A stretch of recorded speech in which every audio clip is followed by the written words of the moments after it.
Thus spoke St. Alia of the Knife. The Reverend Mother must combine the seductive wiles of a courtesan with the untouchable majesty of a virgin goddess, holding these attributes in tension so long as the powers of her youth endure. For when youth and beauty have gone, she will find that the place between, once occupied by tension, has become a wellspring of cunning and resourcefulness. From the Muad'Dib Family Commentaries by the Princess Irulan.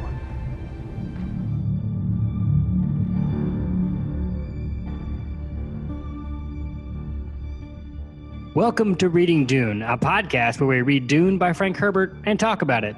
If you're a Fremen or a first-time reader, this podcast is for you. My name is Caleb Pauls. And I'm Evan Diaz. And together, we're going to read some Dune. Yep. I feel like every time I want to say, yeah, we are. I think that's going to be your thing. I think you should do that. Should that be a part of Yeah, we are. Your 2 cents on the end. Yes, we are going to read some Dune. Chapter 3. Chapter 3.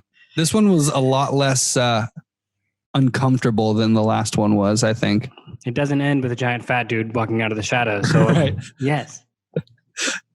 But there's a lot going on in this chapter that even reading it through for like the millionth time that I did before this recording here, there's still stuff popping out to me that I'm now just seeing with new eyes. So this should be fun. Yeah. Okay. Well, as you know, I read this today.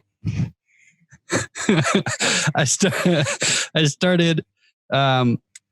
Actually, last episode, I realized that it was better actually for me to read the chapter like the day of, because I actually remember the stuff that happened. So far, it's working out, but I feel like a bad student. You know. Yeah. But I feel like this is actually the best because right. You should record right after you read it because you're like, what happened? Right. Exactly. And that's what we're trying to provide here for the peoples. But yeah, okay. So transparency for the audience. Also, last week we did not record because I did not read the and I think I said it in one of the other episodes. I'm like renovating an old RV right now, and that's taking up my whole life. But hey, I did it this week. You made it. So because it's been a little while extra than it normally is, I started reading this chapter, and the chapter starts with the Reverend Mother saying, "Well, Jessica, what do you have to say for yourself?" And it was near sunset at Castle Caladan on the day of Paul's ordeal.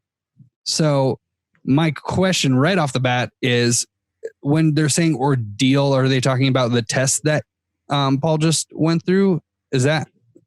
I just want to clear that up. Yeah, right away. This is happening on the exact same day that chapter 1 happened. Okay, cool. That makes a lot of sense. Yes, we are still the time frame. We have not moved at all. It's like the end of the day, and this is kind of the last thing. So the Reverend Mother shows up, and in the end of the chapter, she leaves. She's only there for one day. Right.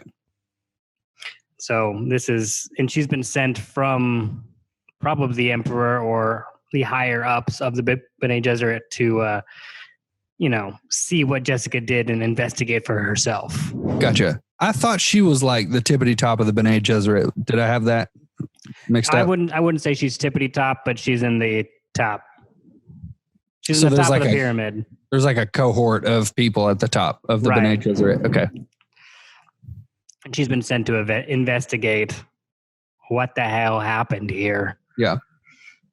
And you have her, basically saying, like, yo, Jessica, are you proud of yourself? Like, you've just messed up thousands of years of things. Right. Because what? And it's like the first words even Jessica says is like, poor Paul. Like, her mind is completely fixed around what is Paul doing with all of this? Like, what if I set him up for? What will his future be? Right. She is like in this tension between being a good Bene Gesserit and just being a good mom and like wanting to take care of her kid. Right. even though she wasn't supposed to have the kid that she has. And that's why the Bene Gesserit can be so, like, she says later on in the chapter, like, I only exist to serve. And the Reverend Mother kind of just laughs it off, like, you did a great job of that one. Yeah. Yeah. Who did you serve there? Yeah, not our interests, but the Duke's interests. So Right. Thank you. Right. So the Reverend Mother kind of questions, like, you in your pride, you thought you could, produce the Gizrak Haderach, and Jessica's like, maybe. And Reverend Mother was like, no, pretty much. Your only thought was the desire for the Duke to have a son because he wanted one. And now, look at our plan was an Atreides daughter could have been wed to an Harkonnen heir, sealed the breach, but you've complicated the matters, and we may lose everything at this point. So good job. Way to go. Which is kind of like semi-disgusting when you think about it, because if Paul would have been a girl, he would have been an arranged marriage to the Harkonnens, probably either Fade or to the Baron, and that would have there's some miss up there in the bloodlines, and that's the key connecting points. Right. Is the Baron who we met last chapter and all of his evilness, and then these Atreides. Definitely the yin and yang effect here. Jessica says, I vowed never to regret my decision. How noble, the Reverend Mother answered. No regrets. We'll see how you, as a fugitive with a prize on your head and every man's hand turned against you to seek your life and the life of your son. Right? Jessica says, is there any alternative? Alternatives? Bene Gesserit should ask. And then, of course, the Reverend Mother has this weird ability to foretell the future. Yeah. But some would say that she's not really seeing the future. Instead, she's planning what the future is going to be and then reworking all the strings to make that happen. Right. And she said at some point, what I don't see it in the book is she said, I see in the future what I've seen in the past. So it's kind of like her clairvoyance is more like guesstimation. Yeah, it's backwards, not forwards. Right. So that's a clear distinction, because right after this, the Reverend Mother kind of scolds Jessica, like, how this works for the Bene Gesserit. So when you become a Reverend Mother, you get access to all of the female memories in your bloodline. They just go back. So she's talking to all of those other lifetimes, and says, and they're all saying, well, if of all of our collective experiences, this is what's probably going to happen. So good job. Right.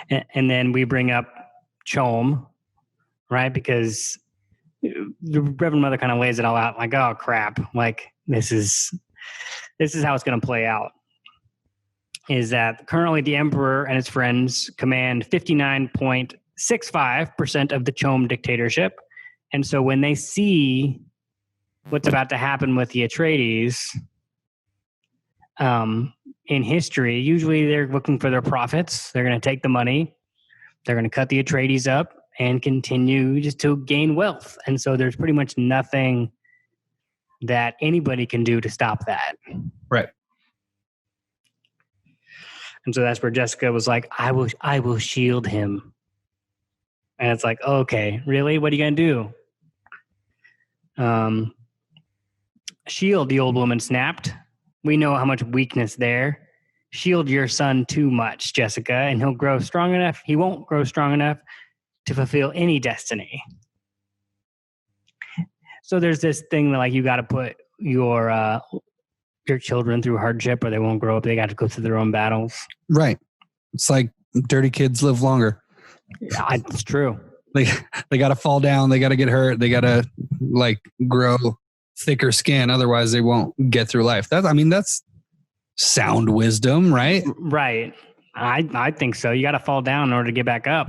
Right. Learn some things. Batman Begins. I like it. Yeah, there we go. I'm glad you got that. Yeah. Jessica turns away, look out the window. Is it really that terrible? This planet of Arrakis? Right. So this idea that like, oh, don't shield your son so much, but also we're going to go to the worst planet in the Imperium. Right. We're going to go to the harshest place in the universe. But the Reverend Mother says, bad enough, but not all bad. The Missionaria Protectivia has been there and softened it up somewhat. Okay. What is that? We're just going to push a pause on that one. Okay, so we're going to talk about how crafty the Bene Gesserit are. Okay. So in their schools of thought, right, they take these girls and then they train them up in these Jedi-like ways. If you get to a certain point, you move up, or your bloodline gets used to create more of a thing, like as Jessica is doing. She's not full Reverend Mother status yet.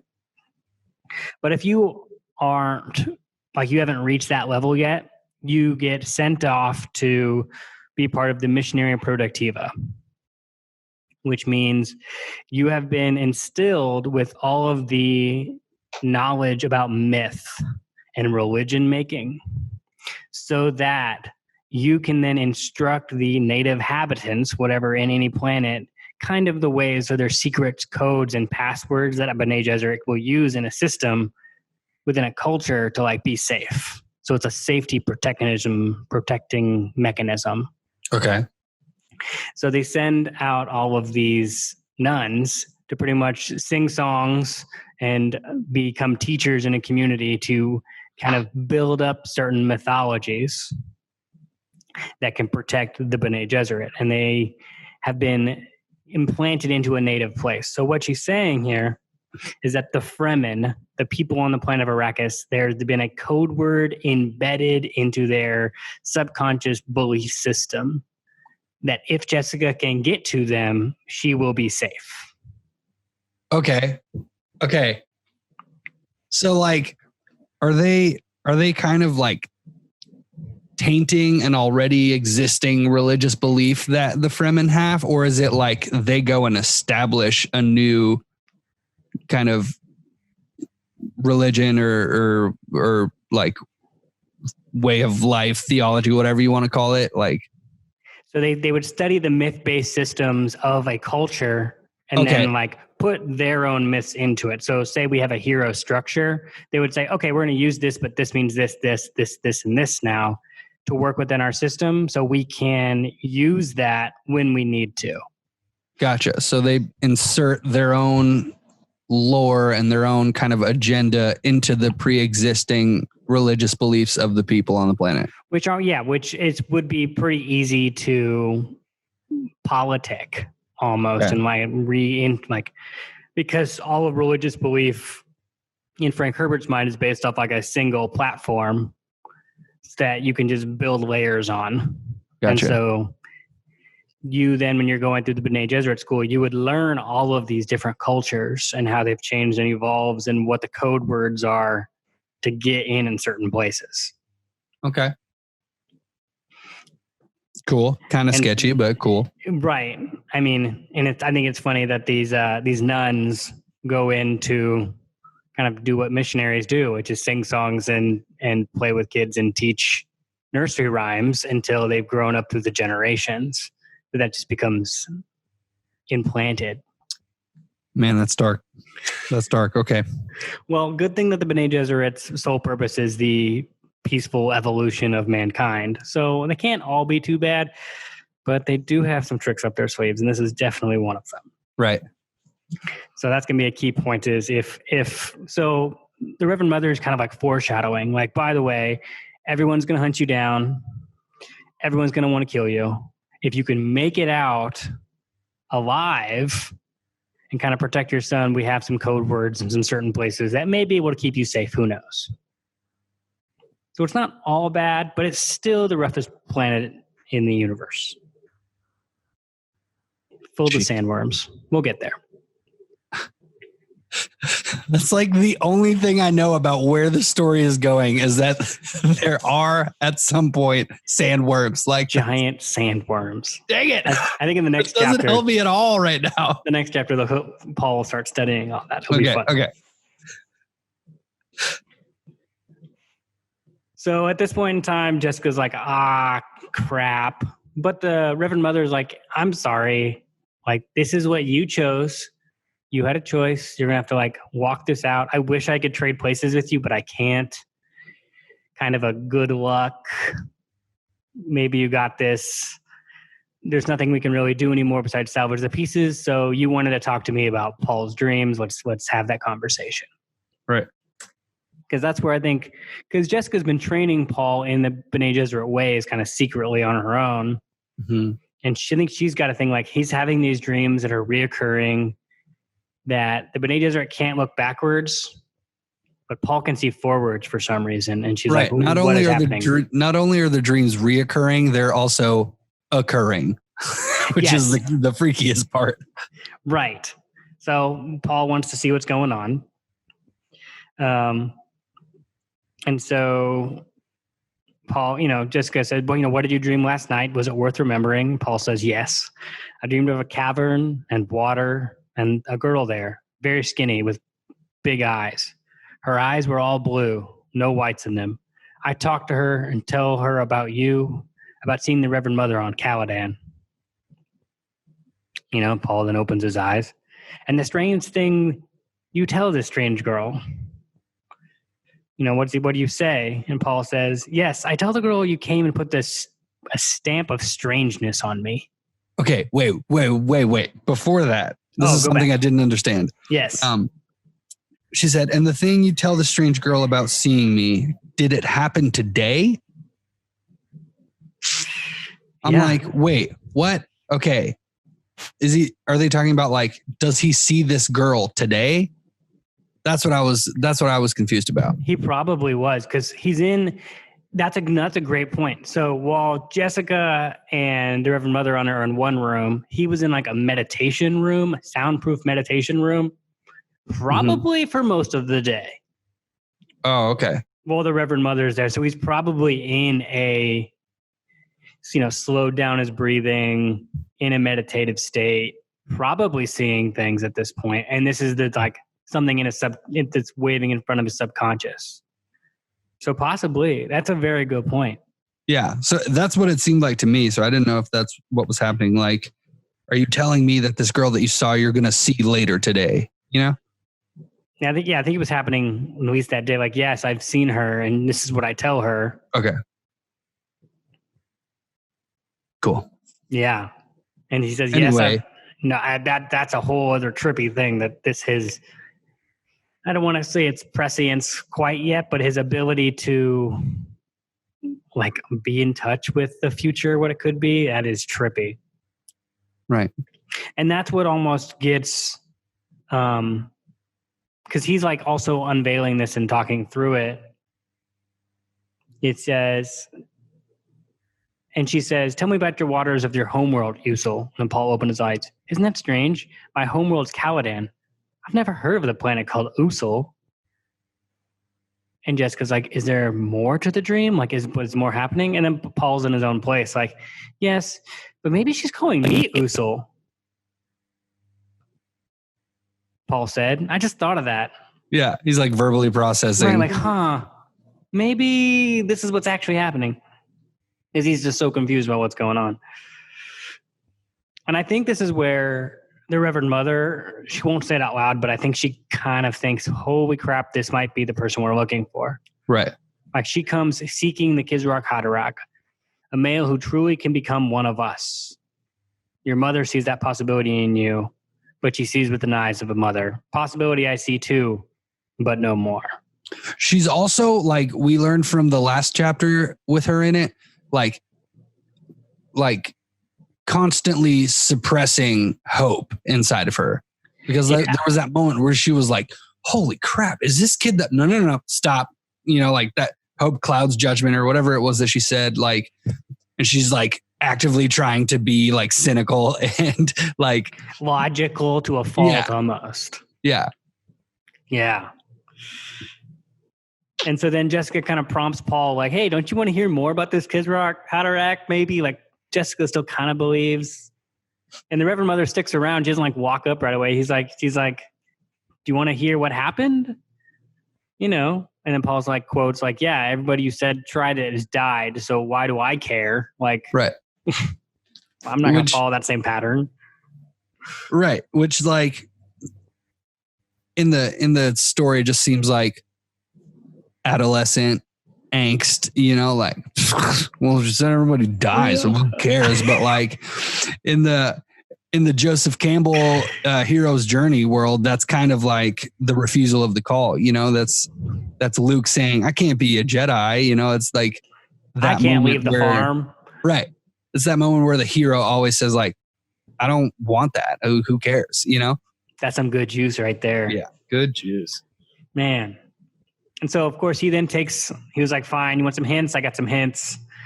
But I don't think she really knows anything. So I want to Paul is being like real spicy. Like he's being kind of a jerk to the Reverend Mother in this interaction. He's almost speaking to her like he's like an equal of some sort of this.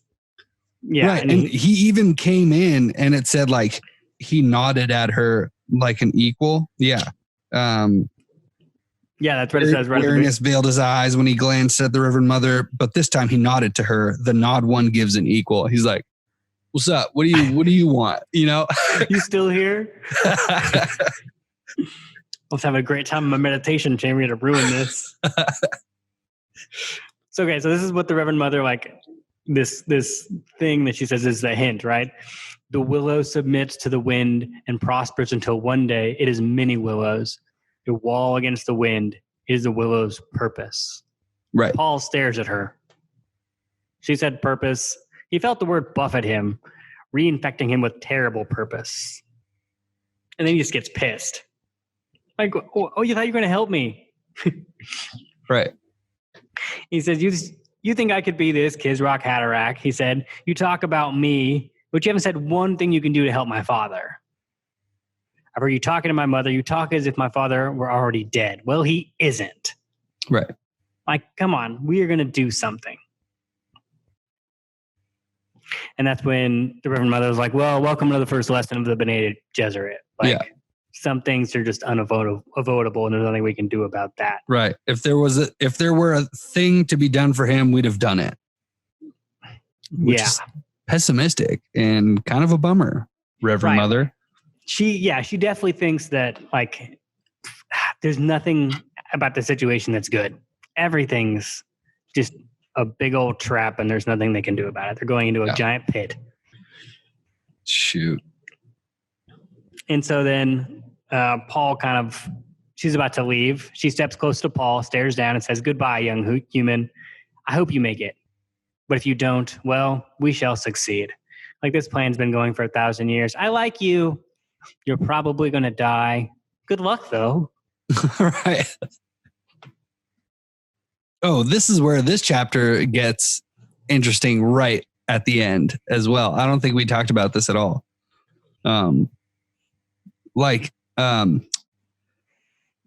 As she's leaving, Jessica caught one glimpse of the Reverend Mother's face as she turned away. There had been tears on the seamed cheeks.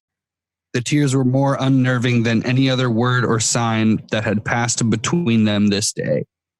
So like, even though the Reverend Mother was like suppressing all of this emotion and just trying to be like salty and cutting with her words, she is like emotionally invested in this whole situation. Yes. Yeah. And she's trying not to let it show at all, but like Jessica's treason to the Bene Gesserit goes down in history. Right. Like for thousands of years, they're talking about, pulling a Lady Jessica. Are you going to trust your heart more than your duties? And you can kind of see that playing right now with the Reverend Mother. Like, this is what my heart goes with you, but I know I have my duties to stay. And I think we talked about this last chapter. We talked about her, but she's actually, I don't know if she knows this, but Lady Jessica is actually her daughter. Oh, the plot thickens. Family drama. So I don't know if they exactly know and how that works. And the Bene Gesserit probably pull away at a child, and so there is no family attachment, Jedi Knight status. But Because, if you were to have family attachments, you would then lead with your heart instead of your brain, and something that the system might tip in another direction. Right. Gosh. That's like what they're blaming Jessica for this whole time, is like, if you had just not gotten attached to this family and to your husband and tried to make him happy, then like this all would have been simpler politically. Yeah. And now I'm totally seeing the correlations between Star Wars and this right now.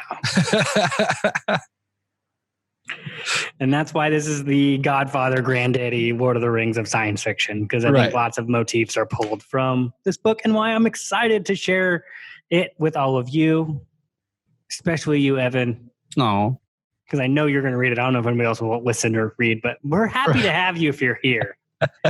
Do we have any way of even knowing if people are listening to this? We're going to do it anyway, but I mean, if you're listening, hit us up on Twitter at Readingdune. I'd love to hear from you. So we know that you're out there. We know that you exist in the imperium of the internet, where we are not emperors. We are just lowly fremen doing what have we been trained to by the Missionaria Protectivia and making podcasts. That's too close to home. Y'all can Google us in your free time and know why that's too close to home. I know that would hurt a little bit. I'm sorry, but I'm here for you. Any other questions? Evan, I know the story chapter was kind of really short. We kind of just, at the end of the Reverend Mother, she probably doesn't show up anymore. Oh, really? I think, yeah. She just sets in the plot of, this is what you're walking into. Good job, Jessica. You royally effed this for everybody. Right.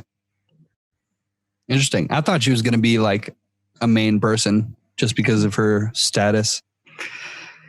I think she's just there to set up like the precedents and the big overarching idea that this is just going downhill fast. Right. In all of history. I have a question. And this will go down in history as one of the biggest mess ups of all time in science fiction, but still, like the plot of the story. At some point they say Reverend Mother something, like a whole long name. Was that her name? That's her name. Yeah. Reverend Gaius Helen Mahamam. She has 3 names. Cool. I think I was confused about that. Yeah. You get another name when you become a Reverend Mother, because technically you become more than just yourself. Cool. Because you have all of the past memories, and yeah. I didn't know if they were talking about another Reverend Mother or something like that. So no, she's the only Reverend Mother from the Bene Gesserit that we meet in this book. Oh, okay, cool. But they are a recurring character, or order, I should say, in all of Frank Herbert's Dune books. Cool. So, yes. All right. Well, I just want to thank everybody for listening, and we will see you in the next chapter. Yeah. Yeah, we will. Yeah, we will.